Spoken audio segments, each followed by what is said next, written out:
we only came to the ground for the first time yesterday, but I think a lot of the guys are really impressed. I think we come from a country where our grounds are quite small, and to be compared to something like this, I think this is an amazing ground and an amazing facility, and USA should be proud of what they've got here. I think the wicket's very similar to what you find in the Caribbean. It'll probably be a little bit low and slow, but I know both teams are really excited about being here and being the first teams to play an international game in the US, and we've been really well looked after, and I know everyone in the group is pretty excited. Tim Selby. Tim Selby. I think the 2020 format allows for a lot of excitement, and I think people who love going to the baseball and seeing home runs get hit, then I think 2020 brings something similar to the table. And there's a lot of things going on, and it's quite difficult to explain sometimes to a person who's coming to the game for the first time. But I think if you enjoy seeing the ball hit out of the park, then you're going to have a good time at 2020 cricket. There's a number of guys who can take that mantle. I think Kyle Mills has been outstanding in the last few years, and he's come back from injury, and it's a role he really looks forward to.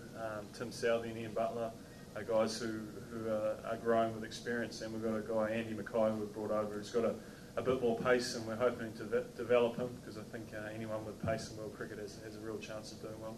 I think we're all excited because I think a lot of the guys haven't been to America before, and a few of us have, and we've always had a very good time here, so I suppose we looked at it from that perspective early on, and then we started to get a feel for what was actually going on over here, and how much effort had gone into it, and how much enthusiasm there was from everyone involved with US cricket to get us over and to get some games in, and New Zealand cricket was fully supportive of that. And once we got here and saw what the facilities were like, and saw how well we were looked after, I think the guys would be happy to come back biannually, I think, more often than not.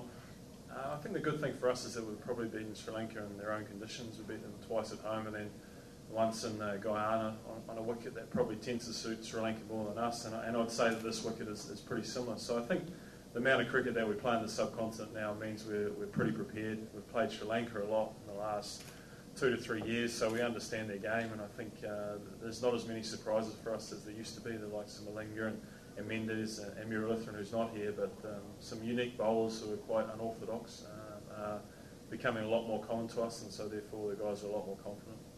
I think so. I think we're looking forward to. I think both teams were probably disappointed with their finish.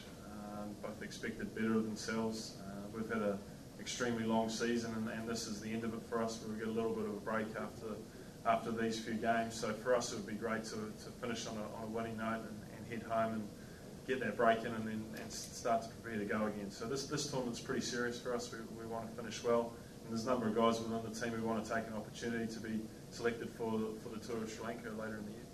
I think, you look back, we played the USA in the 2004 Champions Trophy, and you see teams come into that format and get an opportunity. You look at the likes of Ireland, who I think have grown, the Dutch team, the Scottish team, Afghanistan. I think there's opportunities there for countries to develop the game within their country. There's always expats who have the opportunity to, I suppose, drive the game within a new country, and I think we've really seen the benefits from those sorts of teams and from those sorts of countries, that what they bring to a tournament. I think Afghanistan was a huge talking point throughout the World 2020 Cup, and they made for a great story, and I'm sure when other developing nations get that opportunity, it's going to be a similar sort of feel, and there's no reason why those teams can't continue on and even develop into test status as well.